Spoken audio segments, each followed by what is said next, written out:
Bonjour à toutes et à tous. Je suis très heureuse de commencer cette matinée en vous présentant Corinne Pierreville, qui a bien voulu venir nous parler de ses recherches sur des sujets qui nous intéresseront tout particulièrement. Je vais dire quelques mots d'abord pour présenter Corinne. Corinne Pierreville est agrégée de lettres, elle est membre de l'Institut universitaire de France et elle est professeure de langue et de littérature du Moyen-Âge à l'Université de Lyon depuis une trentaine d'années. Elle est l'auteure de 16 ouvrages, pas moins, portant sur des domaines et des genres littéraires variés, romans, poésie, théâtre, contes brefs à rire, c'est comme ça qu'on peut caractériser ce que l'on connaît généralement sous le nom de fabliaux, de la fin du XIe siècle jusqu'au XVe siècle. Corinne Pierreville a récemment publié une anthologie de la littérature érotique du Moyen-Âge. Elle a publié également le roman de Merlin en prose, Le Chevalier au lion de Chrétien de Troyes, donc des éditions de ses textes. Le Chevalier au lion, c'est l'histoire d'Yvain, le chevalier de la table ronde. Et puis, tout récemment, un livre que vous trouverez d'ailleurs dans le Salon du Livre, Les loups-garous du Moyen-Âge, un beau livre que je vous recommande aussi, de même que son anthologie de la littérature érotique. Et elle travaille actuellement sur un grand projet sur les fabliaux, qui est déjà accessible en ligne, mais c'est un projet très important. Alors, je lui laisse la parole. Quand un songe érotique devient réalité, l'exemple d'un fabliau du XIIIe siècle. Merci beaucoup Anne pour cette très gentille présentation. Merci à vous pour votre attention. J'ai un honneur particulier, c'est celui d'ouvrir les communications ce matin et de tenir le temps qui m'est imparti, 20 minutes. J'ai droit à 20 minutes et puis 10 minutes ensuite de questions. Je vais tout faire pour pouvoir rester en tout cas dans ce cadre. Donc je vais vous parler d'un fabliau et comme l'a rappelé Anne Popper, un fabliau, c'est en fait une petite fable, étymologiquement, c'est-à-dire un petit conte. Et la particularité des fabliaux par rapport aux fables, c'est que ce sont des contes qui sont faits pour faire rire. Le fabliau dont je vais vous parler, il y a son titre à l'écran. Alors ceux qui sont au fond ne voient peut-être pas très bien. C'est le fabliau de la demoiselle qui songeait qu'on la foutait, c'est-à-dire la demoiselle qui songeait qu'on la baisait. Et c'est un texte court de 74 vers qui, on va le voir, va nous permettre de découvrir la manière dont la sexualité féminine pouvait être envisagée au Moyen-Âge et la manière dont l'érotisme au féminin pouvait être envisagé au Moyen-Âge. Je vais vous le résumer très rapidement ce qui se passe dans ce texte. En fait, ce fabliau débute sur le récit d'un songe. Une demoiselle rêve que son amoureux, un beau jeune homme, est venu se coucher auprès d'elle. Or, pendant qu'elle dort et fait ce rêve érotique, le jeune homme en question profite de la nuit pour venir chez elle, sans son consentement, puis dans son lit, puis se glisser entre ses cuisses, alors qu'elle est toujours en train de dormir. Et je pense qu'en vous disant cela, personne dans la salle se dit « tiens, c'est comique » ou « tiens, c'est érotique ». Au contraire, tout l'auditoire féminin est en train de se dire « on a affaire à une agression, ça n'a rien de drôle et ça n'a absolument rien d'érotique ». Et en fait, je vais vous montrer comment, à partir de ce synopsis qui effectivement est plutôt tout à fait choquant, l'érotisme va parvenir malgré tout à s'immiscer dans le texte. Ce fabliau, il est généralement assez mal perçu et compris par les spécialistes. Les spécialistes, les médiévistes, l'interprètent et y voient en fait le récit, un récit qui mettrait en valeur l'hypersexualité du personnage masculin. Car ce personnage, on va le voir, va avoir 3 relations sexuelles avec la demoiselle. Donc, ils vont parler d'une sorte de donjon. En tout cas, c'est ainsi que le perçoit la critique masculine. Et par ailleurs, la demoiselle va être présentée comme une pauvre jeune fille, une naïve qui a été séduite et aisément séduite, donc par un homme. Et là encore, quand on lit de telles critiques, je pense que personne ici se dit c'est drôle et personne ici se dit c'est érotique. Et à partir de ces interprétations, je vais vous montrer la manière dont on peut peut-être les discuter. Et je vais pour cela commencer d'abord par, en fait, la manière dont est décrite la première relation sexuelle. Et alors, vous avez le texte médiéval en bas sur votre gauche, la traduction en haut à droite, et je vais passer de l'un à l'autre, enfin on verra. Et hélas, l'enluminure, on n'y voit rien, c'est bien dommage. mais voilà, on va déjà avoir le texte. Donc, voilà ce que nous dit le texte à propos des premières relations sexuelles que s'accorde le jeune homme en question. L'hypotonie estéarois, donc la fripouille, bandait. S'il la prend et corbe et embronche, il prend la jeune fille, il la courbe, il la renverse, et c'est le dort toujours et ronche. Et elle continue de dormir et de ronfler. 3 fois la foutue en dormant, il la baise 3 fois alors qu'elle dort. Hans ne se mute ne tend ne camp, sans qu'elle remue le moins du monde. Mais après la carte s'éveille. Au bout de la 4e fois, elle se réveille. Voilà. Alors, quand je vois des critiques masculins, des médiévistes, mes collègues masculins, me dire qu'ils voient ici le prototype du séducteur ou un prototype de séducteur doté d'une hypersexualité, j'ai quelques doutes. Alors, je ne sais pas ce que vous allez en penser. J'ai quelques doutes en voyant que les 3 relations sexuelles, elles sont décrites en un seul octosyllabe. 3 fois la foutue en dormant. On aurait envie de dire, en plagiant Cyrano de Bergerac, ça a l'air d'être un peu court, jeune homme. Peut-être un peu bref, malgré tout. Et le problème n'est pas seulement au niveau de la durée, me semble-t-il, mais peut-être également de l'intensité ou de la qualité de la chose.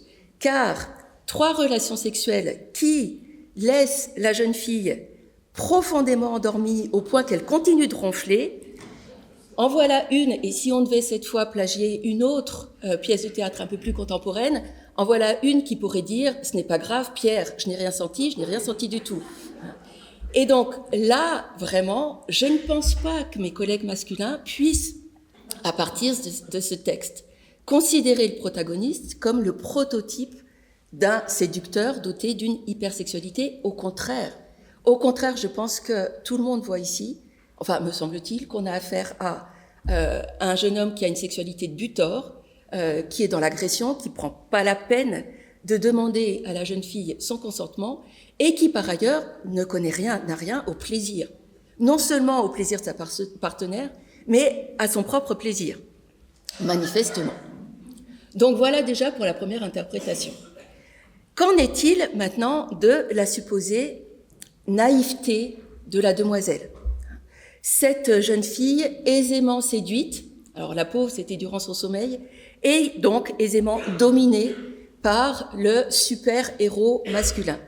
Eh bien, je dois dire que là aussi, je ne suis pas totalement convaincue, car quand elle se réveille, vous voyez peut-être un peu mieux là cette fois sur l'enluminure, quand elle se réveille, elle va saisir son agresseur, les yeux s'ouvrent s'il a choisi, jette les poings s'il a saisi. Elle ouvre les yeux, elle l'a vu, elle a vu le jeune homme, elle lance ses poings et elle le saisit. Esté, fait-elle, tu y esprit, reste sur place, tu es prisonnier. C'est-à-dire que, à partir du moment où elle se réveille, la jeune femme va inverser la situation dans laquelle elle avait été placée jusqu'à présent, une situation où elle était passive, où elle subissait la situation, et au contraire, à partir de là, c'est elle qui va dominer l'intégralité de la suite du texte, par sa parole d'abord, parce qu'elle commence à parler ici, et sa voix va envahir l'ensemble du texte. On n'entendra jamais la voix du jeune homme. Non seulement elle va dominer le texte par l'omniprésence de sa parole, mais elle va dominer également son partenaire masculin en exigeant de lui qu'il poursuive ses activités. Alors pour nous, c'est assez surprenant. Alors je passe rapidement, il y a 74 vers, elle va quand même commencer par l'invectiver, puis le menacer de porter la chose devant la justice, puis elle lui propose pour qu'il puisse se réconcilier, qu'il poursuive ses activités afin qu'elle, à présent, puisse en profiter. Et c'est à ce moment-là que l'érotisme va pouvoir s'insérer dans le texte. On a une jeune fille ici qui va passer du statut de victime au statut de jeune femme prenant son désir et son plaisir en main. Et à tel point qu'elle va exiger de son partenaire une position particulière. Or, faites tôt si elle est juste, faites vite et allez dessous, car je reveuille aller dessus. Car moi, je veux aller dessus. Je veux aller par-dessus vous, je veux vous chevaucher. Ce n'est pas se mettre avis honte, ce n'est pas honteux, me semble-t-il, quand homme faut, quand un homme est un peu défaillant. Alors, il a déjà 4 coïts derrière lui, on peut comprendre qu'il commence à être un peu fatigué.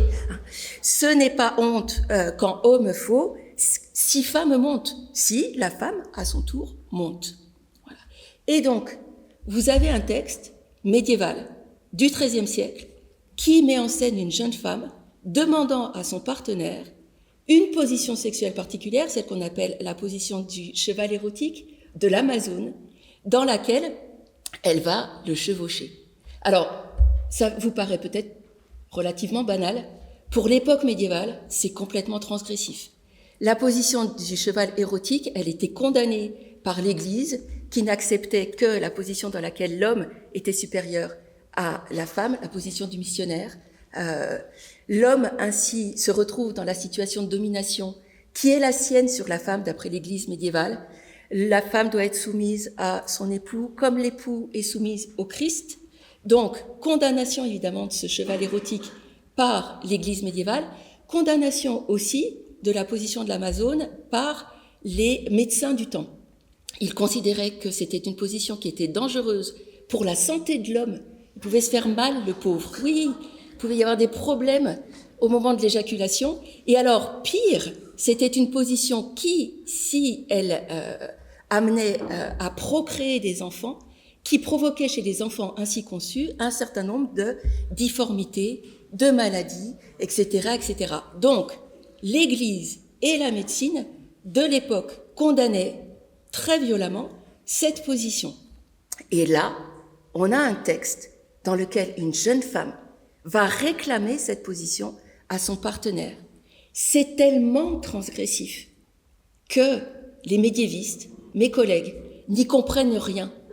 N'y comprennent rien, je vous lis la manière dont ces vers que je viens de vous traduire, que je viens de vous montrer, sont traduits par mes collègues. Je vais vous montrer, alors si j'y arrive, voilà.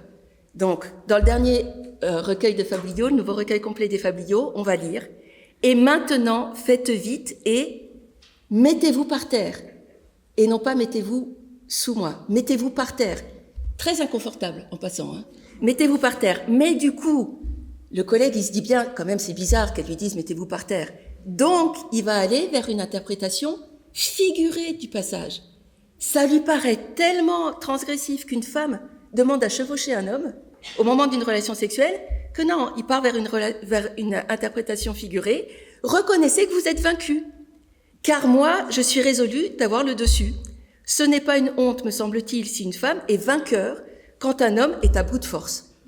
Et donc là, tout l'aspect moderne du fabliau, le fait que ce fabliau, il met en scène une jeune femme qui réclame cette position sexuelle du cheval érotique, tout cet aspect-là a complètement disparu. Et c'est pire encore, parce qu'à partir de cette traduction, on va lire dans l'introduction au texte, dans le même recueil, la demoiselle lui ordonne de vider les lieux. Ah bon? En menaçant de lui administrer une raclée par-dessus le marché. Voilà, c'est à partir du texte que je vous ai lu. C'est-à-dire que tout le fabliau a été complètement transformé, et ça, vous le voyez pas, mais c'est ma tête quand je lis de telles choses. Voilà. Moi, quand je lis de tels commentaires, c'est la tête que je fais, en fait. Je dis, ah bon? Mais comment est-ce possible? Et donc, non, je vous remets le texte médiéval.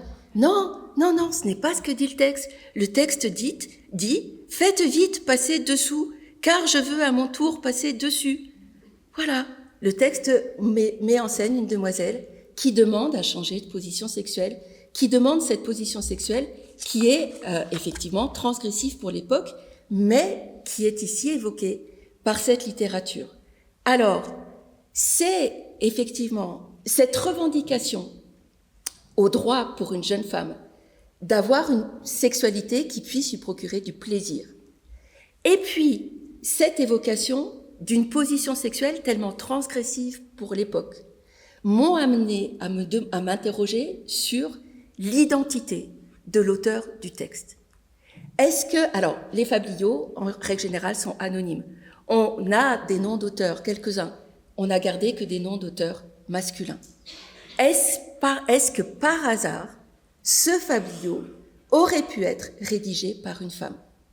Eh bien, il me semble qu'on trouve un élément de réponse à cette question dans l'épilogue du texte. Puisque, à ce moment-là, on va entendre la voix du narrateur, je veux dire pour le moment, ou de l'auteur. Et voilà ce que nous dit narrateur. Ainsi tourna son songe à bien, ainsi son songe tourne à bien. Autre si fasse à moi le mien, et à ces dames qui s'y sont. Qu'il en aille de même pour le mien, et pour les dames qui sont ici présentes. C'est-à-dire que l'auteur, le narrateur exactement, s'englobe en fait dans ce groupe de femmes constitué par le personnage féminin et les femmes de l'assistance. Et il me semble que ça pourrait vraiment être le signe que l'on a affaire ici, non pas à un auteur, mais à une autrice. Et cette autrice, elle admet que son personnage puisse accéder au désir, et au plaisir, et je suis désolée que la qualité des images ne vous permette pas de le voir, mais sur la diapositive précédente, je ne sais pas si je vais y arriver. Voilà, sur la diapositive précédente, si vous regardez, je ne suis pas arrivée à trouver, le cheval érotique, c'est tellement transgressif dans l'imaginaire occidental médiéval qu'il n'y a pas une enluminure pour représenter cette position sexuelle. On aura toujours l'homme au-dessus de la femme. Alors sur l'image de gauche, c'est peut-être pas très net. En tout cas, c'est sûrement pas très net pour les gens qui sont du fond, parce que l'homme porte un petit bonnet. Sur l'image de droite, c'est peut-être un peu plus clair, parce qu'on voit bien qu'il s'agit d'un homme au-dessus et d'une femme de l'autre côté. Mais dans les manuscrits orientaux du Moyen-Âge, le cheval érotique est représenté. Et là, alors, elle a la peau noire, cette femme, donc du coup, ceux du fond n'y voient rien. Mais vous avez une femme qui chevauche un homme, et c'est bien la position du cheval érotique qui apparaît là. Je conclus en revenant donc sur ce qui était mon axe d'étude de ce texte. Il me semble que quand on va chercher à comprendre le texte, peut-être sans préjugés, sans a priori, et en acceptant de lire ce qui est écrit, eh bien on va pouvoir parler d'un texte qui est comique, oui, et aussi d'un texte qui est érotique, c'est vrai. Alors, un texte comique, pourquoi ? Parce que il sera quand même assez drôle de voir cette femme parvenir à triompher en fait de son agresseur et imposer à son agresseur ce qu'elle souhaitait elle et le plaisir qu'elle pouvait souhaiter elle, et le fait que l'homme qui était initialement un agresseur se retrouve dans la position de l'être dominé provoque certainement un rire de soulagement, en tout cas de la part de l'auditoire féminin, me semble-t-il. Un texte également qui est, oui, érotique, parce que dans ces 74 vers, pour une fois, c'est effectivement très rare en si peu de vers, de voir apparaître la mention, la référence à cette position sexuelle qui est connue pour donner plus de plaisir à une femme et qui était si condamnée par l'Église et par les médecins de l'époque. Et si par hasard, alors j'essaye de respecter le temps, donc du coup je vais m'arrêter là. Si par hasard vous avez envie d'en savoir plus, sachez donc que j'ai écrit une anthologie de la littérature érotique du Moyen-Âge. Il y a eu un petit problème de livraison, donc apparemment elle n'est pas tout à fait en rayon ce matin dans les rayons sur la table de la librairie, mais vous pouvez toujours la commander en ligne, on ne sait jamais. Elle est parue d'abord chez Champion en 2019, et puis elle a été rééditée en livre de poche dans la collection La Musardine en 2024. Donc voilà, et l'anthologie est accompagnée d'enluminures qui sont commentées. Parce que si j'avais le temps, je vous aurais commenté aussi les enluminures qui accompagnent ce PowerPoint, mais là, on fera au plus vite. Si par hasard, vous voulez en savoir un peu plus sur les fabliaux et sur le texte que je vous ai présenté aujourd'hui, parce que je vous ai commenté quelques vers, mais j'ai pas lu l'intégralité du texte, parce qu'autrement on sera encore là demain. Sachez que le projet de recherche que je mène sur les fabliaux du Moyen-Âge consiste à mettre en ligne, en accès libre et gratuit, sur la base de français médiéval, tous les fabliaux français du Moyen-Âge. Ils sont édités, ils sont accompagnés de la reproduction du manuscrit, ils sont traduits et il y a des notes pour commenter les traductions et expliquer au lecteur ce qu'il pourrait ne pas comprendre. Voilà. Et pour finir, je vais simplement vous remercier de votre attention et je m'arrête là. Merci beaucoup. Je pense que j'y suis arrivée, non? 20 minutes à peu près.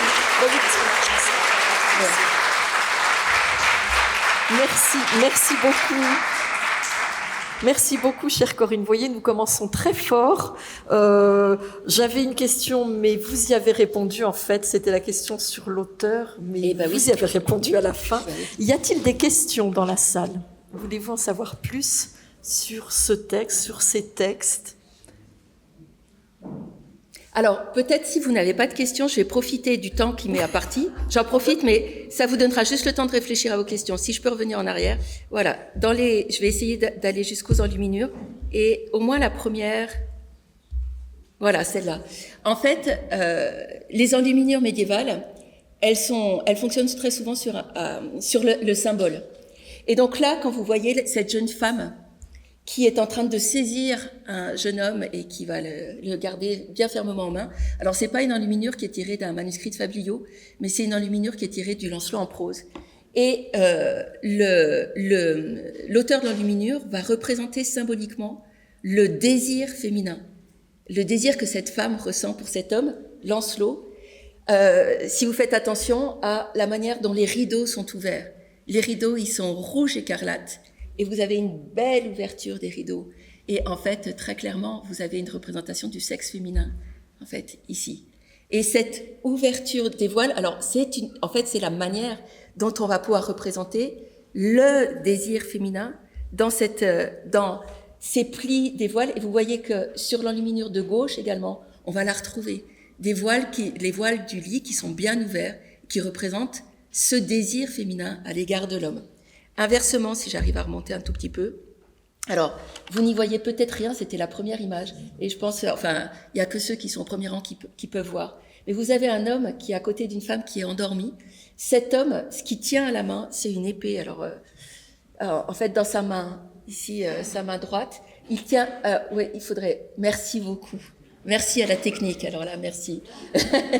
Dans sa main droite, il tient une épée, et l'épée est bien dressée. Et donc là, évidemment, vous avez la représentation symbolique du désir masculin. Voilà. Est-ce que du coup, ça vous a donné envie de poser une question, des questions, ou est-ce qu'on a peut-être plus le temps? Si. Oui.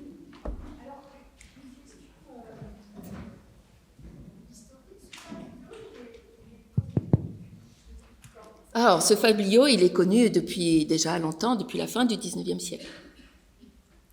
En tout cas, c'est un fabliau qui a, alors, il était sans doute, à mon avis, on peut remonter même au XVIIe siècle, mais il a été édité dès la fin du XIXe siècle.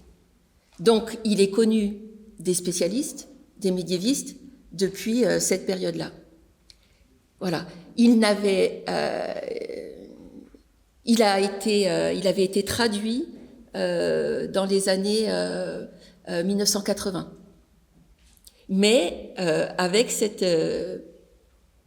dans une traduction qui permettait pas tout à fait de comprendre ce qui se passe, en fait. Voilà.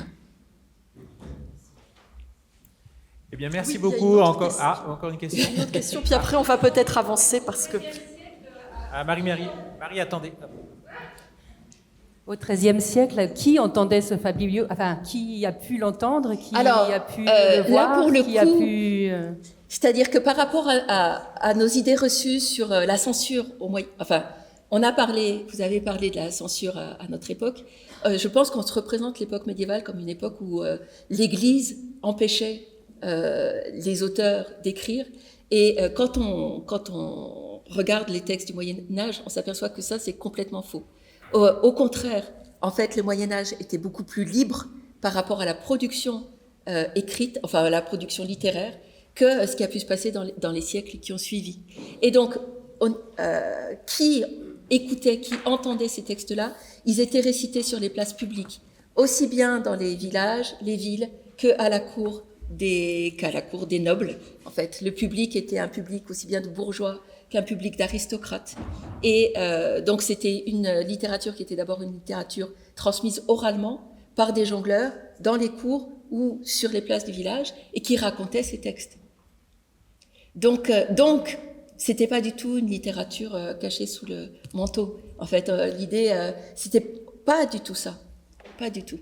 Et alors, si je me souviens bien, Corinne, vous me direz si je me trompe, dans les manuscrits, souvent, les fabliaux sont mélangés avec des textes courtois, voire même des textes religieux. C'est-à-dire que le même public était intéressé par toutes sortes de textes. Et tout à fait. C'est-à-dire que les fabliaux, il y a très peu de manuscrits qui ne conservent que des fabliaux, mais la plupart des manuscrits dans lesquels on trouve des fabliaux sont des manuscrits qui recopient beaucoup d'autres textes et des textes religieux, des textes beaucoup plus, des textes sérieux, des romans, voilà.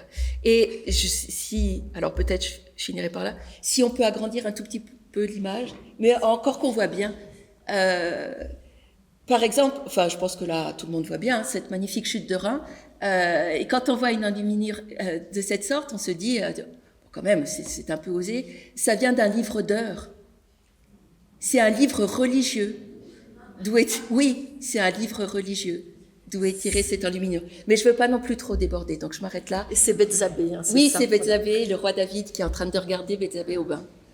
En tout cas, merci encore, Corinne. Voilà. Merci bien.